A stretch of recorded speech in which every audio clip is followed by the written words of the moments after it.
Okay, so for this video, what I wanted to talk about is there not being a definitive best phone of this year in particular, but why there probably won't be a definitive best phone, in my personal opinion, for a very long time. Okay, so I got three heavy hitters here. I got iPhone 12 Pro Max, LG V60, Galaxy S20 FE. Now I know it's not the S20 Ultra, which is gimped from the or did I say Note 20 Ultra? Note 20 Ultra, which is gimped from the S20 Ultra. Like I know it's not any of those, but it has the key features that Samsung has put out this year that make this phone a very good buy for those who don't want to spend $1,400 on a phone. Like, like that's pretty much it.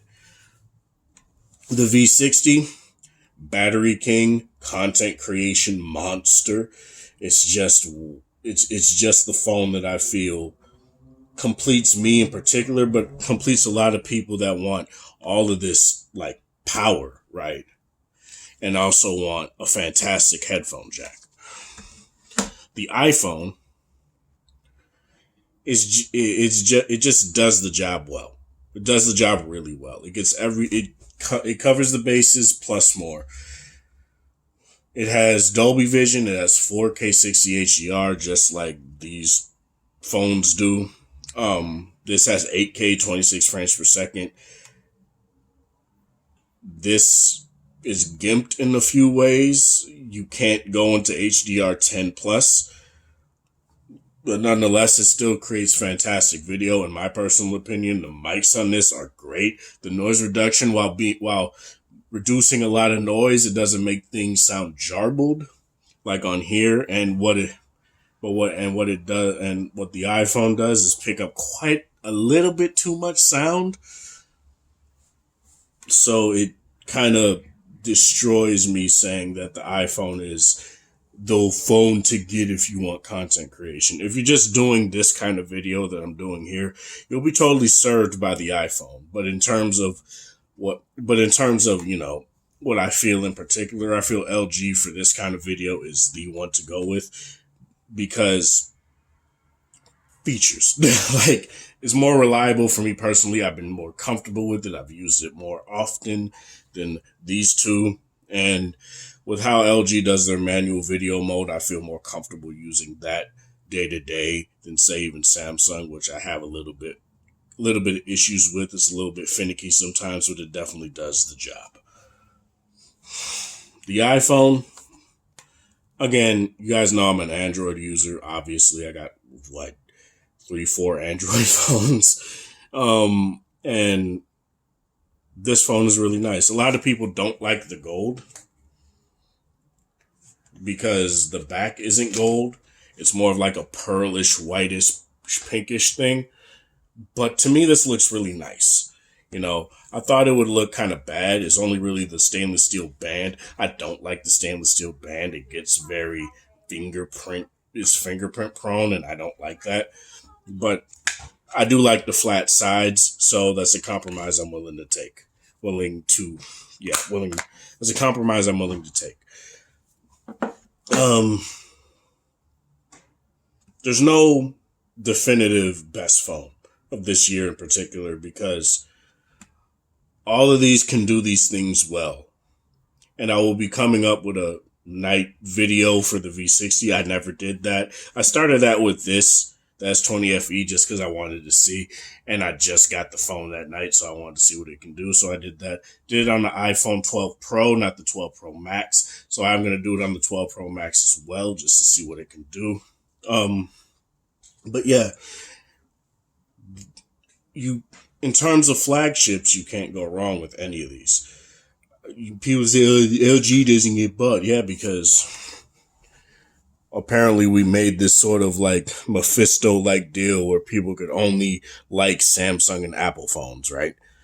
So that to me, to act as if LG is bad just because nobody buys them is stupid.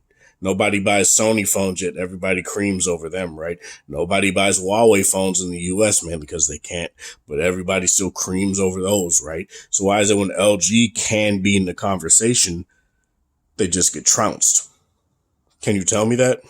They just get, oh, but it doesn't have 120 hertz. Oh, but it doesn't have 3 cameras on the back. Oh, but it doesn't have, like, it gets to the point to me where people are just finding ways not to fuck with LG. Like, that's stupid to me. It's really stupid.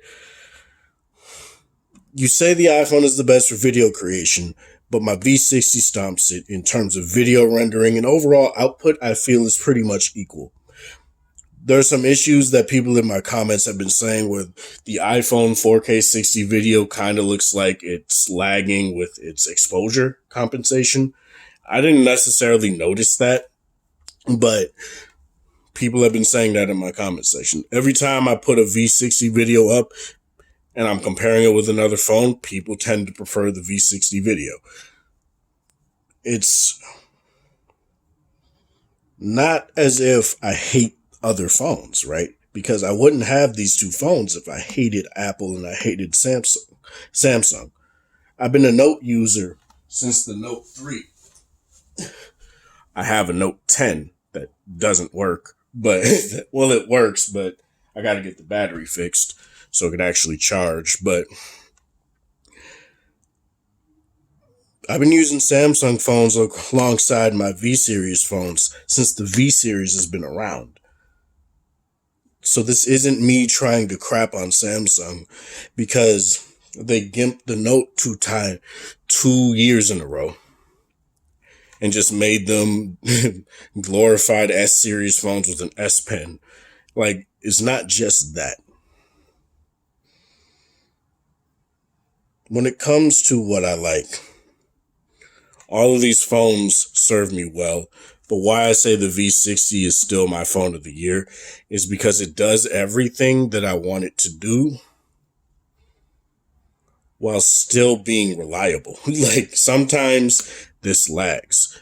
This has had way more bugs than this has had, and I've had this for 8 months. For example, you guys see this double camera shutter button right here? I don't know when this happened, but it happened while I was taking when I was taking night shots a couple nights ago. So that happened. The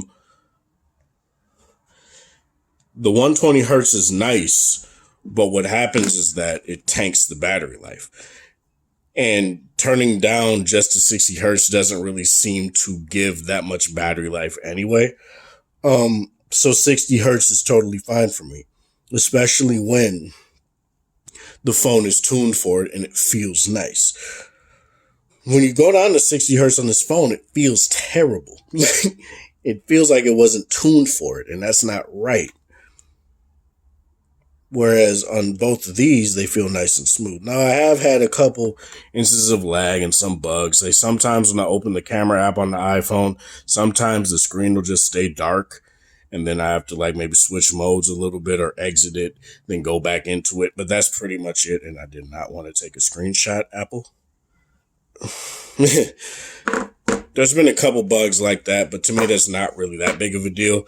Because if all I gotta do is exit the app and re-enter it, fine. If I gotta wait a couple seconds and then just switch camera modes a couple times, fine. But to me, the V60 I've never had to do that with.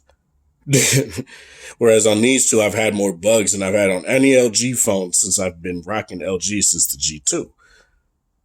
And to me, that's something where the top 2 manufacturers in the smartphone world, that's not acceptable.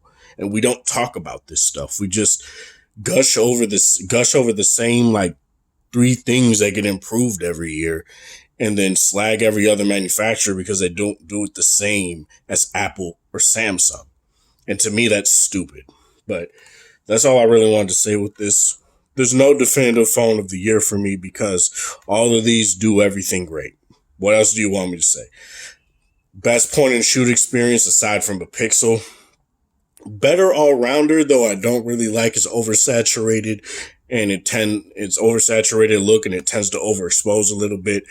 This is the perfect medium between the two when it comes to auto mode, but the manual mode is definitely where it's at. Still, LG still sticks with its guns when it comes to that. It just improves the auto mode to the point where I don't have to use the manual mode nearly as much as I did with like the V10 or V20 or V30. V40 was actually pretty good too. But, that's it. That's all I want to say for this. Which phone did you guys end up getting? Let me know in the comment section below. Don't take this as me saying that one phone is trash and one phone is the best, because like I said, this isn't the conversation anymore. It's just not. You can't go off of average consumers and say which phone is the best phone for average consumers when talking about a $1,400 phone, an $800 phone, a $900 phone when it came out. You can't do that. That doesn't make sense. But yeah, have a good one, you guys.